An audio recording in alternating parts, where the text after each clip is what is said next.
Prof. Hipnu, setelah mendengar penjelasan dari Mas Roy, untuk sebenarnya permasalahan ini baru pertama kali terjadi besar di Indonesia atau kemudian sebelumnya sudah pernah ada case semacam ini? Dan nanti akan seperti apa? Mungkin nggak kemudian pihak kepolisian, begitu ya, polisi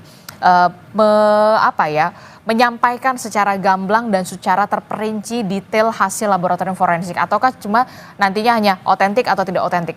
Akan seperti apa nanti mekanismenya untuk bisa transparan? Itu Mbak, betul. Jadi memang dugaan itu kan 263. Jadi 263 itu ada dua norma, membuat surat palsu atau memalsukan surat. Gitu.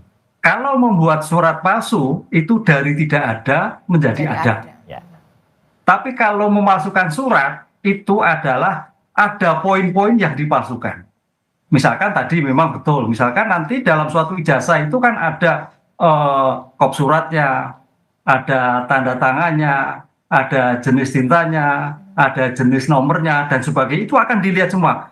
Mana titik-titik yang palsu, tidak identik, istilahnya tidak identik. Nah itu yang terkait dengan memalsukan surat, bukan membuat surat palsu. Kalau membuat surat palsu, kayaknya kemarin UGM sudah menjelaskan kan itu, wah ini ada dan sebagainya. Nah sekarang terminologi yang kedua, memasukkan surat. Nah dalam kasus seperti ini banyak Mbak, tapi pelakunya adalah orang-orang biasa. Gitu.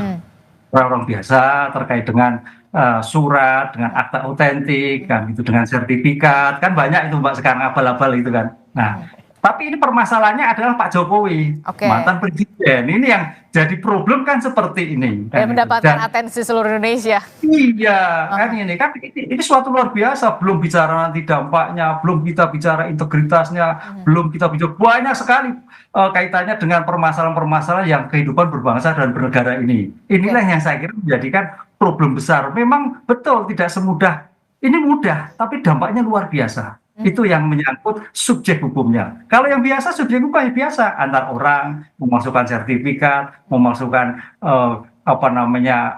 tentang keterangan-keterangan yang lain itu banyak terjadi, dan itu bisa diuji semua di lab 4 kan itu. Nah, pertanyaannya memang betul, jadi karena ini menyangkut masalah suatu orang besar, dan ya mudah-mudahan nanti Baris Krim bisa menjelaskan secara detail.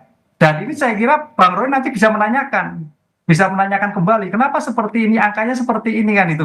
Karena dalam putusan Mahkamah Konstitusi itu memang setiap saksi, tapi di persidangan ya nanti ya, setiap saksi yang diminta baik oleh penuntut umum, baik oleh penasihat hukum, hakim wajib memanggilnya untuk bisa menjelaskan dari kalimat-kalimat yang sedang diperiksa. Ini yang saya kira objektivitasnya nanti ke sana. Mudah-mudahan nanti objektif sehingga menjadi terang benderang permasalahan seperti ini gitu Mbak. Atau kemudian dengan kata lain begini, membuka forum begitu ya, ketika ada Mas Roy Suryo, kemudian ada Pak Jokowi dan juga beberapa ahli, mungkin tidak masuk sampai ke ranah pengadilan begitu, cukup sampai di pembuktian, klarifikasi lah ibaratnya, mungkin nggak semacam itu, atau kemudian ada hal yang lain begitu untuk treatment untuk yang ini gitu loh, secara hukum. Ya, kalau sekarang itu penegak hukum kan mencoba alternatif penyelesaian yang tepat, cepat. Dan gitu kan, tepat dan cepat. Nah, oleh karena itu seperti sampaikan Pak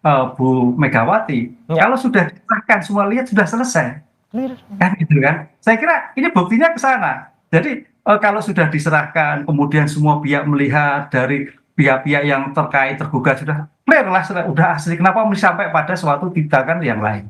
Ini yang kira suatu yang gampang, tapi karena menyangkut subjek orang besar yang menjadikan seperti ini. Apalagi memang kemarin tidak segera disampaikan. Lupa kalau segera disampaikan mungkin tidak sampai berkepanjangan seperti ini. Itu Mbak.